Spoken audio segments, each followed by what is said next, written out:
இனிமே கண்ணை மூடிட்டு கடலை எண்ணெய் வாங்கலாம். ஏன்னா மந்த்ரா கடலை எண்ணெய் இதயத்தின் தயாரிப்பு. வறுக்க பொரிக்க ஏன் எல்லா சமையலுக்கும் மந்த்ரா தான். மந்த்ரா கடலை எண்ணெய், அபார ருசி, ஆரோக்கியமான உடல் நலம்.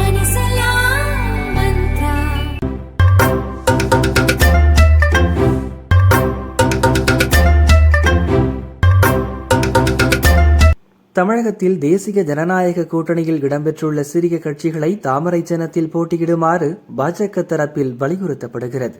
இதுகுறித்து பாஜக தரப்பில் கூறியதாவது: அதிமுக தலைமையிலான தேசிய ஜனநாயக கூட்டணியில் பாஜக, பாமக, தமாக, புதிய நீதி கட்சி, இந்திய ஜனநாயக கட்சி, தமிழக மக்கள் முன்னேற்ற கழகம் உள்ளிட்ட கட்சிகள் இடம்பெற்றுள்ளன. இந்த கூட்டணியில் 40 தொகுதிகளில் போட்டியிட பாஜக முடிவு செய்துள்ளது. இது தொடர்பாக ஏற்கனவே அதிமுக பொதுச் செயலர் பழனிசாமியிடம் பாஜக நிர்வாகிகள் பேச்சு நடத்தியுள்ளனர். அப்போது புதிய கட்சிகள் கூட்டணிக்குள் வரவிருப்பதால் பாஜகவுக்கு 25 முதல் 30 தொகுதிகளை மட்டுமே ஒதுக்கீடு செய்ய முடியும் என பழனிசாமி தெரிவித்தார். அந்த சமயத்தில் கூட்டணியில் தேமுதிக இணையும் என்று அதிமுக எதிர்பார்த்தது. ஆனால் திமுக கூட்டணியில் தேமுதிக இணைந்து விட்டது. இனி புதிய கட்சிகள் சேர வாய்ப்பு குறைவு என்பதால் அதிமுக வசம் அதிக தொகுதிகள் உள்ளன. இதனால் பாஜக முன்னர் எதிர்பார்த்தபடியே 40 தொகுதிகள் வரை கிடைக்க வாய்ப்புள்ளது.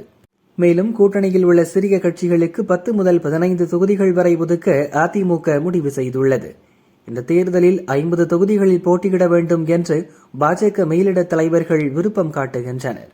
அதனால் சிறிய கட்சிகள் தாமரை சின்னத்தில் போட்டியிட்டால் 50 தொகுதிகளுக்கு மேல் பாஜக தரப்பில் களமிறங்க வாய்ப்பு கிடைக்கும். இது தொடர்பாக புதிய நீதி கட்சி தலைவர் ஏசி சண்முகம், தமிழக மக்கள் முன்னேற்ற கழக தலைவர் ஜான் பாண்டியன் ஆகியோரை கடந்த வாரம் பாஜக மாநில தலைவர் நயினார் நாகேந்திரன் சந்தித்து பேசினார். அப்போது தாமரை சின்னத்தில் போட்டியிடுமாறு வலியுறுத்தியுள்ளார். ஆனால் அவர்கள் தமிழகத்தில் பிரபலமாக இருக்கும் இரட்டை இலை சின்னத்தில் போட்டியிட விரும்புவதால் பாஜக தரப்பு குழப்பமடைந்துள்ளது.